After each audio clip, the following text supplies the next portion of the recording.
Anakapalli camp కార్యాలయంలో MP CM Ramesh, Yelamanchili శాసనసభ్యులు Sundarapu Vijay Kumar press meet నిర్వహించారు. ఈ సందర్భంగా మాజీ ముఖ్యమంత్రి వైఎస్ జగన్ పై మండిపడ్డారు. జగన్మోహన్ రెడ్డి ఓడిపోయాక అవివేకంతో మాట్లాడడం విడ్డూరంగా ఉందన్నారు. ఫార్మా కంపెనీలో ప్రమాదం జరిగిన వెంటనే కలెక్టర్ విజయ్, ఎస్పీ దీపిక, మహిళా అధికారులు వెంటనే ఘటనా స్థలానికి చేరుకుని సహాయక చర్యలు చేపట్టారని తెలిపారు. ఇది జగన్మోహన్ రెడ్డికి కనిపించకపోవడం ఆశ్చర్యంగా ఉందన్నారు. ప్రమాద బాధితులకు భారీ ఎక్స్గ్రేషియా ప్రకటిస్తే పట్టించుకోవడం లేదని జగన్మోహన్ రెడ్డి వ్యాఖ్యలు మతి భ్రమించినట్లుగా ఉందన్నారు. అధికారులు ఆ ప్రదేశానికి వెళ్ళలేదు, ఆలస్యంగా వెళ్ళారు.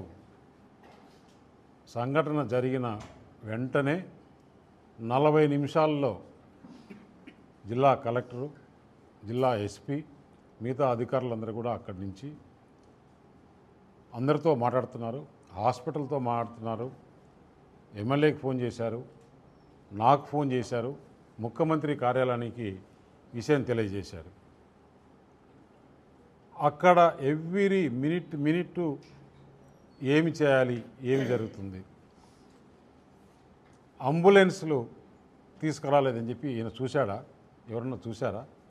అసలు అక్కడ పేషెంట్ని, చనిపోయిన వాళ్ళని, అసలు ఆ భయంకరమైన వాతావరణంలో ఒక మహిళా కలెక్టర్గా, మహిళా ఎస్పీగా అక్కడ ఉండి ఆ రెస్క్యూ చేశారంటే వారిని అభినందించింది పోయి వారిని విమర్శిస్తున్నాడంటే నీకు ఎంత బాధ ఈ ప్రభుత్వం పైన కలుగుతుందో చూస్తున్నాం.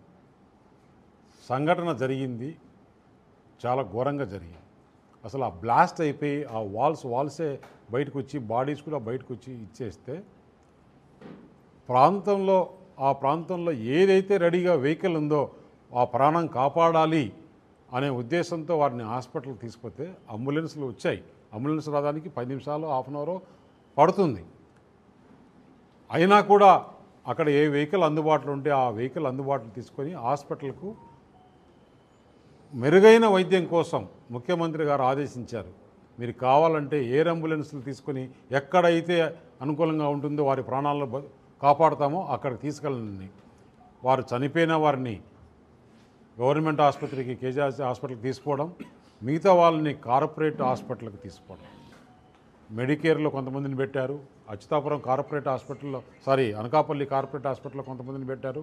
ఇలాంటి కార్పొరేట్ హాస్పిటల్లో 3-4 హాస్పిటల్లో డివైడ్ చేసి ఎక్కడెక్కడ ఏ స్పెషలిస్ట్ ఉంటారని చూసుకొని పంపించారు.